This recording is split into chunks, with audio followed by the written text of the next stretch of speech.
Hey, good day everyone. Baller here. We are now this May 2, 2024 NBA Game Day.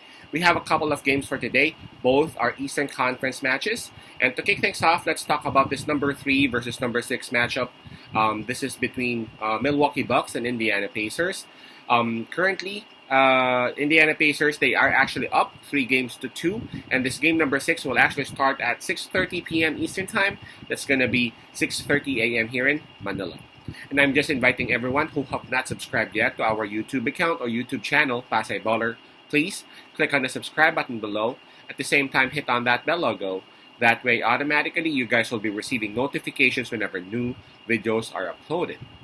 And as we all know, we actually provide free picks right here in our YouTube channel. But for those who are interested and who would want to have premium picks for or premium subscriptions for MLB or baseball, you can actually reach us through Instagram, Telegram, WhatsApp, or even Messenger account. Just take a look at the descriptions of our videos and you would see the details right there. Now let's get back into the game. The spread that is given is -8, and that's given towards Indiana Pacers. Now Indiana Pacers, they would have the home court advantage on this. Now, in terms of momentum, now we have to give it to Milwaukee Bucks as they are actually coming off that huge win on game number 5, keeping this series going and keeping their chances alive. Now, let's take a look at the health and availability. All right, let's start off with Indiana Pacers. Hold up. For Indiana Pacers, we have a couple of players in IL. We all know Mathurin's out for the rest of the season. And for their best player, Tyrese Halliburton, is actually listed as questionable for this game. Again, Mathurin out for the rest of the season and Halliburton listed as questionable. Now let's take a look at Milwaukee Bucks.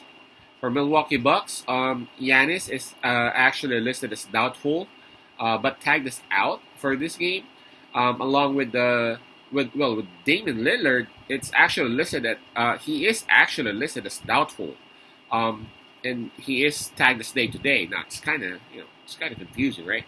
Yeah, but both Giannis and Damian Lillard are both listed as doubtful. All right. Now we have Chris Middleton and Patrick Beverley. Both are listed as probable. So highly likely Damian Lillard and Giannis won't be able to play. And highly likely Chris Middleton and Patrick Beverley would be able to suit up for the Bucks.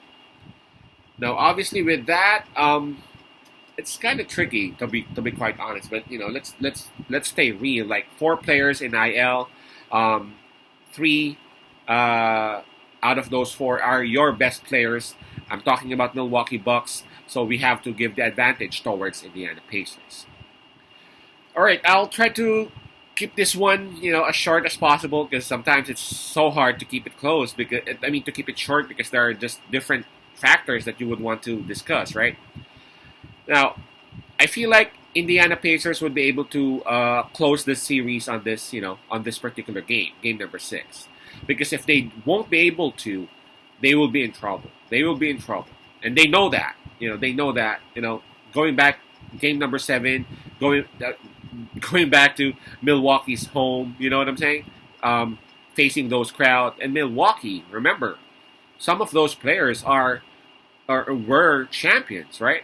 So they have to have some pride of champions still.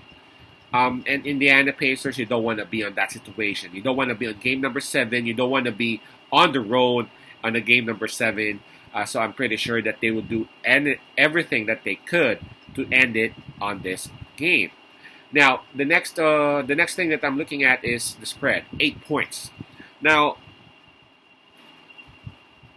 it's in terms of capability to score, both teams are very much capable to score.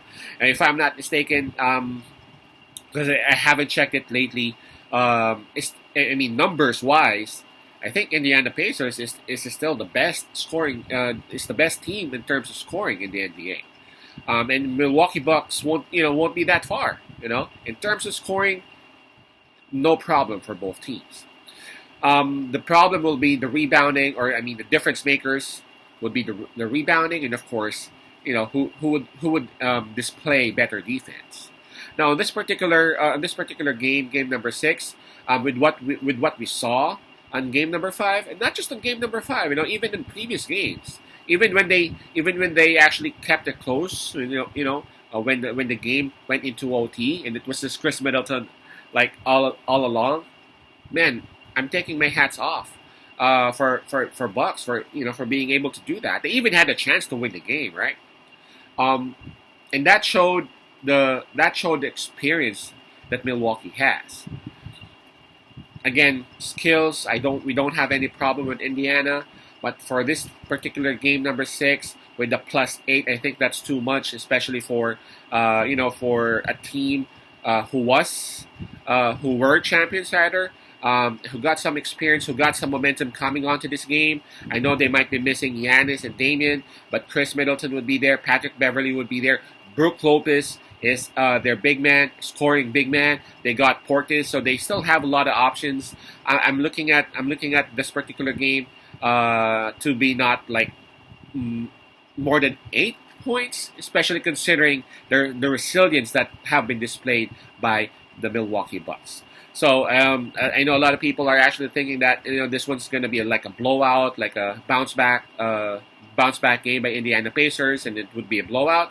And that's not impossible. But again, basing it on how the Milwaukee Bucks have been resilient, basing it on the trend and all that, I'm sticking with Milwaukee Bucks with a +8 spread. Again, our pick would be Bucks +8. Peace out, Pasay Love, and God bless.